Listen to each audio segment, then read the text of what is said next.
Hey everyone, and welcome. If you've ever looked at your car in the sunlight and just wondered, where did that deep, glossy showroom shine go? Well, you are in exactly the right place.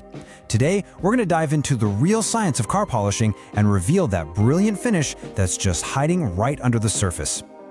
It's the question every single car owner asks themselves eventually, right?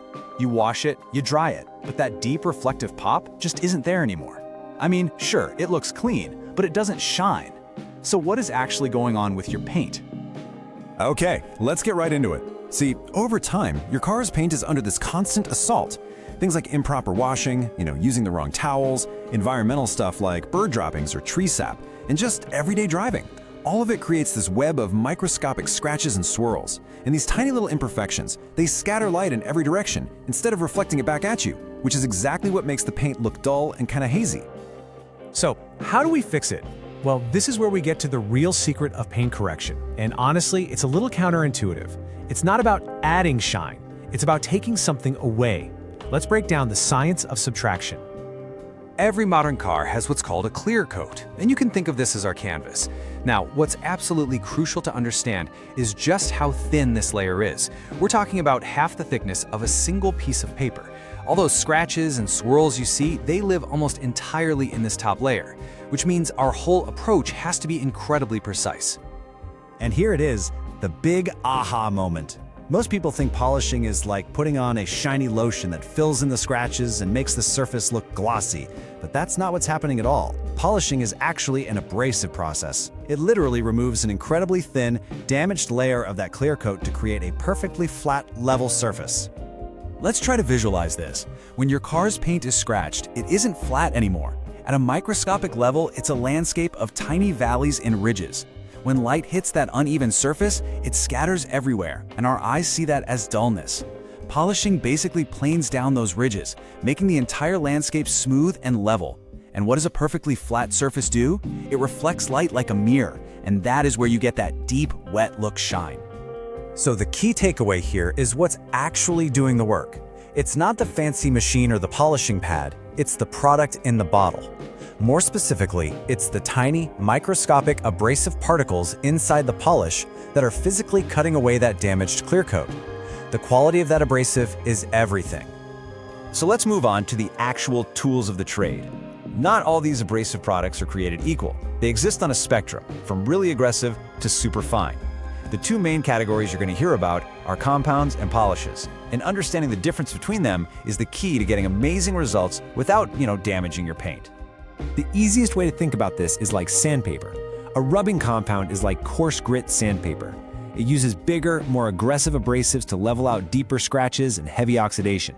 Then you have polishing compound, which is like fine grit sandpaper. It uses much smaller particles to remove light swirls and really refine the surface to a crystal clear gloss. And this might be the single most important piece of advice in this entire explainer, especially if you want to try this yourself. Remember how thin that clear coat is? Well, you want to preserve as much of it as you possibly can, so you always start with the least aggressive method first. Try a light polish with a soft pad. If that doesn't get the job done, then you can step up to something a little more aggressive. Never, ever go straight for the heavy artillery. Okay, so how does all this come together in the real world? It's actually a pretty simple and memorable framework. Prep, correct, and protect. Let's walk through it. Now, before you even think about putting a polisher on your paint, preparation is completely non-negotiable. Why? Well, because any tiny speck of dirt or grime you miss is going to get picked up by the polishing pad and dragged all over your paint, creating new and probably even deeper scratches. Seriously, skipping this step will ruin your results. So here's the blueprint. Step 1 is prep. You wash the car meticulously, and then you decontaminate it with something like a clay bar to pull out all the embedded stuff that washing leaves behind. Step 2 is correct.